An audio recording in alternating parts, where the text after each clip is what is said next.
el año de la misericordia. Misericordia siempre estuvo presente en todas las obras de iglesia.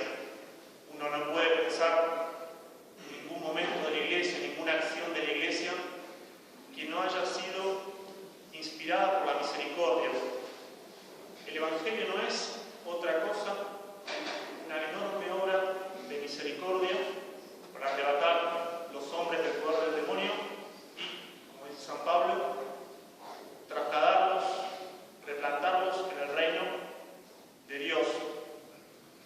Si algún acto en la historia de la Iglesia se ve que abiertamente es incompatible con la misericordia, entonces no fue la Iglesia que lo hizo, habrán sido los hombres de la Iglesia, pero no fue obra de Iglesia. Como dice San Pablo, salieron de entre nosotros, pero no eran de los nuestros.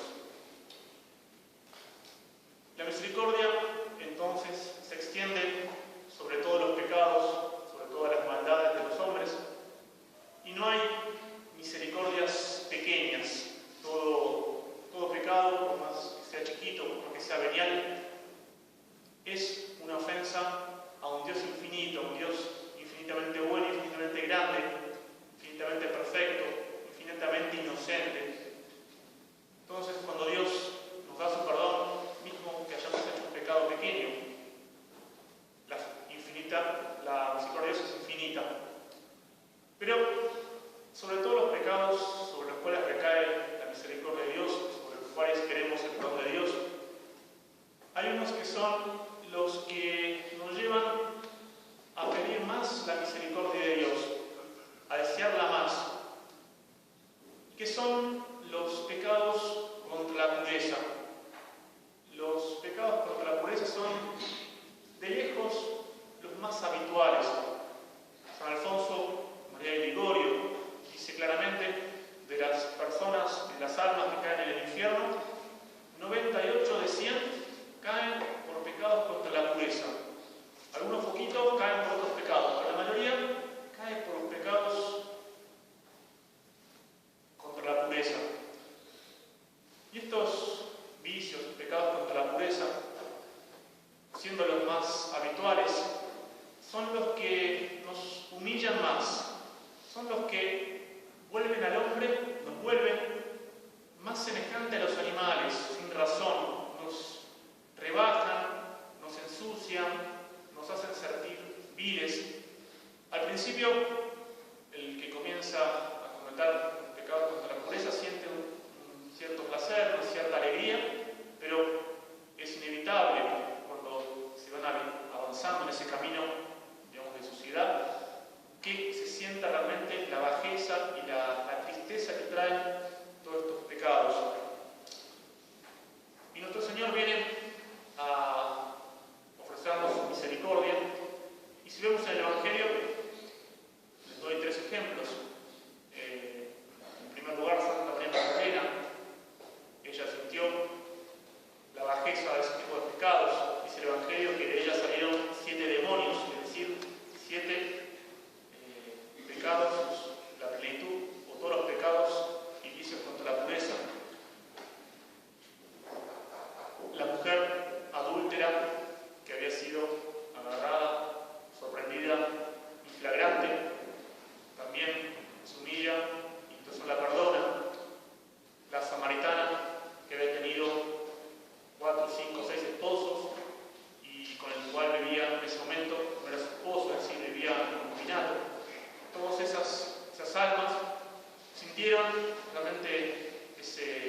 pureza.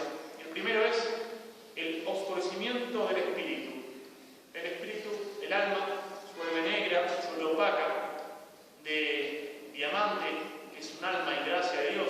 Santa Teresa dice que si uno pudiese ver un alma en la gracia de Dios, casi la confundiría con Dios mismo, porque el alma en gracia de Dios es muy bella, muy linda, hermosísima. Un alma que se ensucia con los pecados, contra la pureza, pasa de diamante a ser un carbón oloroso, fétido, desagradable. Y como se oscurece el alma, se oscurecen sus potencias, la inteligencia. Nuestra inteligencia no empieza ya a considerar las cosas que tendría que pensar y empieza a considerar un montón de cosas que no le sirven, que no le aprovechan. Y como considera mal las cosas, se vuelve precipitada. La precipitación es un efecto muy típico del vicio impuro. Hacemos rápidamente cosas sin pensarlas y después decimos, uy, ¿qué hice? ¿Por qué hice esto? No lo pensamos bien. ¿Por qué? Falta pureza. La inconstancia, eso también es un efecto. ¿Cuántas veces comenzamos a hacer un montón de cosas y quedan incompletas, quedan a medio hacer, no las terminamos? Y eso es también una gran fuente de tristeza. A veces buscamos, ¿por qué estoy triste? ¿Por qué estoy mal? Bueno, porque no terminamos las cosas que empezamos, nos apresuramos en los juicios, nos precipitamos. Todas esas son fuentes de tristeza que nos hacen realmente apartarnos de Dios. El egoísmo y el amor propio. Todo pasa por mí, todo gira en torno de mí. La persona impura busca su bien propio y no el del otro. Y el amor propio, esa sensibilidad, cualquier palabrita, cualquier pequeña cosa que se nos dice, nos irrita, nos pone mal. No queremos ningún tipo de reflexión, nos volvemos sensibles, susceptibles. El amor del siglo y el horror de la muerte también son dos efectos del vicio impuro. Amar mucho las cosas de esta tierra, amar todos los bienes y pensar que algún día las tendremos que dejar, las tendremos que abandonar, no nos gusta, no queremos pensar eso, nos entristece y apartamos ese pensamiento. No queremos pensar que algún día tendremos que dejarlas. Si pudiéramos vivir en este mundo toda nuestra existencia, no dudaríamos en quedarnos, porque el corazón se apegó a estas criaturas que son obra de Dios, nos tendrían que ayudar a subir a Dios, y en lugar de eso las tomamos como nuestro fin último.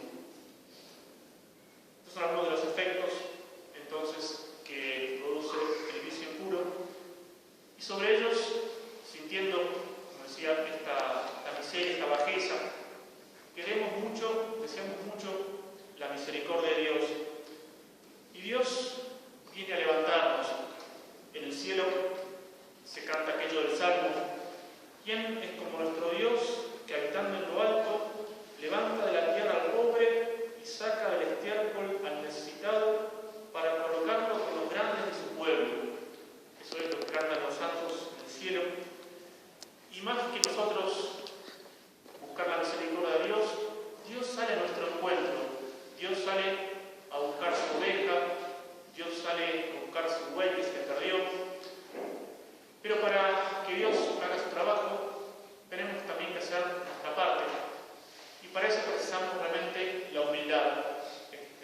Reconocernos pobres, reconocernos enfermos, reconocernos que somos necesitados de la gracia de Dios. Por eso creo que el Señor hoy en el Evangelio mediante este consejo de ubicarse en el último puesto, nos recomienda mucho la humildad. La misericordia implica humildad de corazón, reconocer el mal hecho,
disciplina, Dios no se los deja, empieza a odiar a Dios.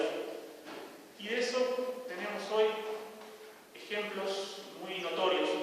No son la mayoría de los hombres, la mayoría de los hombres que caen en los vicios contra la pureza, lo hacen como a escondidas, lo hacen discretamente, no es lindo mostrarlo, no es lindo pavonearse de esos vicios, pero algunos pocos sí pierden esa vergüenza, pierden ese pudor y lo muestran y se glorían de ello. Son una minoría hoy en día, pero son y tienen voz potente. Están en los medios de comunicación, los tenemos en la televisión, los tenemos en internet, los tenemos en los diarios, los tenemos en el celular, en cualquier medio de comunicación que abrimos, están estos hombres con odio de Dios, con odio de la ley de Dios, que quieren cambiar la ley de Dios, la ley moral de Dios, y lo hacen abiertamente. Y eso es una realidad. Y el otro problema que tenemos, serio, actualmente, es que no tenemos, como deberíamos, el apoyo de las autoridades de la Iglesia. Uno ve cuál es el actuar de las máximas autoridades de la Iglesia, y es no justamente para favorecer la pureza, la castidad, y luchar contra los vicios, sino todo lo contrario. ¿Quién no escuchó la famosa frase: ¿quién soy yo para juzgar a los homosexuales si buscan de buena voluntad de Dios? ¿Quién no escuchó esa frase? Y es verdad que puede existir una persona con inclinación homosexual y que tenga buena voluntad, se duela de esa inclinación y busque a Dios. ¿Cuántos casos hay de ese tipo de personas que lo confiesan, no les gusta esa inclinación y la combaten? Pero bueno, la confiesan y la combaten. Pero, ¿qué se entendió de esta frase? Que la Iglesia ya no puede condenar la homosexualidad, y si no condena la homosexualidad, mucho menos los otros tipos de pecados contra la pureza. O aquella otra frase: no es necesario tener hijos como conejos para ser buenos católicos. ¿Quién también no escuchó esa frase? Y es verdad que en el matrimonio, si bien el fin principal son los hijos, cada hijo es un acto libre que tiene sus responsabilidades, tiene sus reglas. No hay obligación de tener 5, 6, 7, 8 hijos, pero hay reglas que hay que cumplir.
y en vez de abrirse las puertas de misericordia, lo que se abre son las puertas del infierno. Realmente un engaño masivo.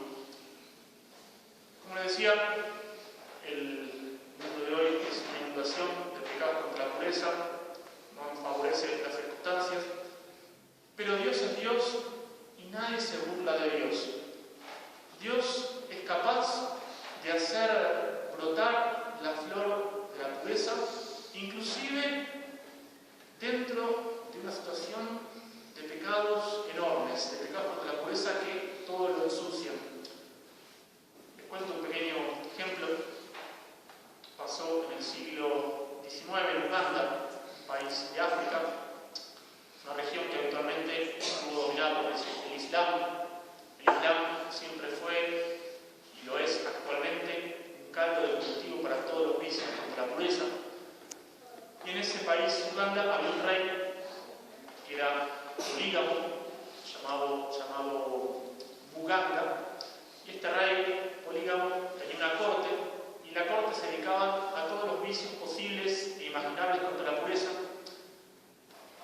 Y en ese país había una misión de una congregación llamada de los Padres Blancos, y evangelizaron la región dentro de lo posible, y lograron algunas conversiones. Y dentro de esas conversiones había un pequeño grupo con su jefe, con su presidente, puede ser así, con su líder, que se llamaba Carlos Uganda. Y estos jóvenes, unos 15 a 20 jóvenes, se habían apenas bautizado y eran cortesanos de este rey. Y este rey, viendo la actitud de sus católicos recién bautizados, cómo se guardaban de todas las solicitaciones, de todas las invitaciones para cometer las impurezas, se apartaban. Y quien es impuro, quien es sucio en su corazón, generalmente no tolera a alguien que quiera guardar la pureza. Entonces el rey se puso furioso y decidió exterminar a estos jóvenes, que eran jóvenes de entre 13 y 14 años hasta los 22, 23, no eran gente mayor. Y un día los juntó a todos y les dijo, bueno, de los que en mi corte rezan, que se pongan de este lado, y los otros se quedan de aquí al otro lado. Instantáneamente, el muchacho Carlos se dirige hacia el lado que el rey le había indicado, seguido de sus compañeros, y el rey los interroga y les dice, ¿es verdad que sois cristianos, católicos? Sí, señor. ¿Y es verdad que queréis permanecer fieles a su religión? Sí, señor, hasta la muerte. Y el rey se puso más furioso y los condenó a ser quemados vivos. Inmediatamente los verdugos se lanzan sobre ellos, los atan y los obligan después a caminar 3 días hasta el lugar de la ejecución, entre malos tratos, entre un montón de privaciones, pero ellos siempre animándose y confiados en la misericordia de Dios. Llegados al lugar del suplicio, preparan la hoguera, los envuelven a ellos en unas cañas como si fuesen leños vivos y les dicen, a ver si vuestro Dios os va a salvar ahora. Y ellos, y Carlos en particular, respondió con gran entereza, pobres de ustedes, podrán quemar ahora nuestros cuerpos, pero rápidamente nuestras almas volverán a Dios. Los arrojan a la hoguera, todos son martirizados, y de estos neófitos, podemos decir así, porque no estaban bautizados, no estaban ni siquiera confirmados tal vez, el Papa Benedicto XV, a principios del siglo XX, los propone como mártires de la pureza. Vean cómo la gracia de Dios y la misericordia de Dios pueden sacar la pureza inclusive dentro de un ambiente muy corrupto. Pero precisamos también hacer nuestra parte. La misericordia de Dios, la gracia de Dios es igual de poderosa que antes, pero precisamos hacer nuestra parte. Estos jóvenes estaban en una ocasión, podemos decir, necesaria. Vivían en ese